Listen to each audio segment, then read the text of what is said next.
So what if you were going to put an offer in, what number would you put in for this? Because I thought we did put an offer. We put an offer on one facility, right? Or that's like a verbal offer. That was, and that was a different facility. That's the one where I was telling everyone, basically I got turned down really bad. And I mean, but it's not the end of the world. He was just like, look, that's way too low. Like, I mean, if you were willing to come up another 200 grand, then yeah, we could do it. But that's when you're just like, like, no, it's fine. And it's really no big deal. If they want to end up selling it, then they can sell it to me, but I can't compromise myself just because, it's a great deal, but the price isn't working. You can't forget that last final step. If the price isn't locked in, then that kills the whole deal.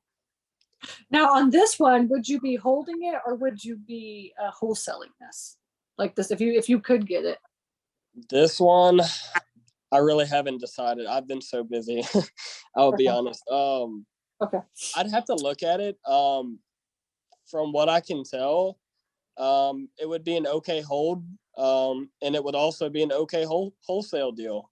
Either one. I mean, with stuff like this, it doesn't really bother me. I was telling everyone that, it kind of has a yearly population decrease of like 1% to 2% every year or something like that. It's nothing big, and it doesn't really scare me out of the market. So, I mean, holding it wouldn't be very, I mean, it wouldn't be scary or anything. Now with mobile, or whatever y'all pronounce it, but anyways, are people moving? Like I noticed, because we talked about this last time, people are moving like, I think more, are they moving more east? Are they moving south? Or like, do you think that eventually people are gonna be moving down south?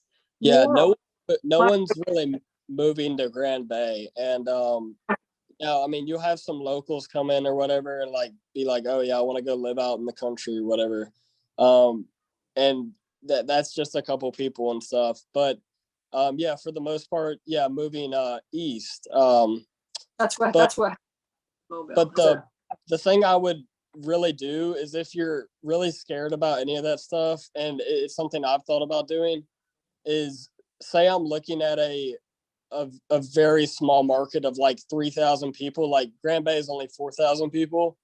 If I didn't know the place good enough, I would literally go out there 3 hours away or however long it is and get to the locals. Like literally sit there and ask the locals, like, hey, are people moving here from anywhere, like from a big city? Like do you see some growth? Like if you're worried about that type of stuff, and which I'm going to do, is I'm going to just go ask the locals, and that's always a easy thing to do, and just be like, hey, do you see this place like booming? Like, is it like getting more developed? Like, I mean, and you'd like to see a little bit of development. Mm-hmm. Yeah, that's right. That's what I always say too. Like, especially in the tertiary markets like this, because we invest in towns like this. This is like, for us, this is not scare us at all.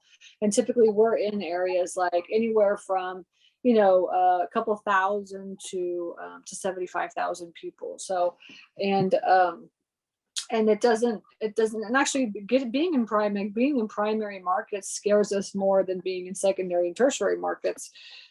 Just because of the oversaturation. So here in these types of like towns, when you have like 3, 4, 5,000 people, typically it's easier to calculate numbers on that too. So you only have 2 facilities in a town of 4,000 people, and both of them are almost pretty much full. I mean, one of them's 15% vacant, but that's really not too bad, honestly. So there is a need for storage there.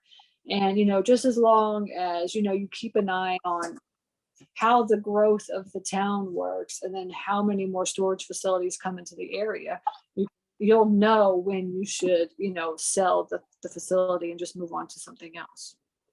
Right. And I mean, yeah, like you said, I mean,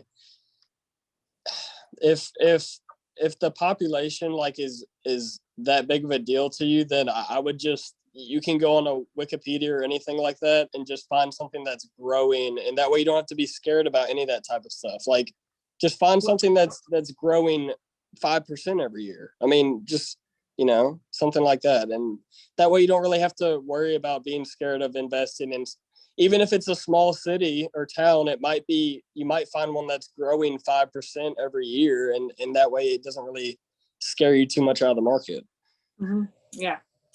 I mean, this is to look at, basically what we're talking about is like growth, stabilization, and declining, and so what is your risk level, honestly, is what it is.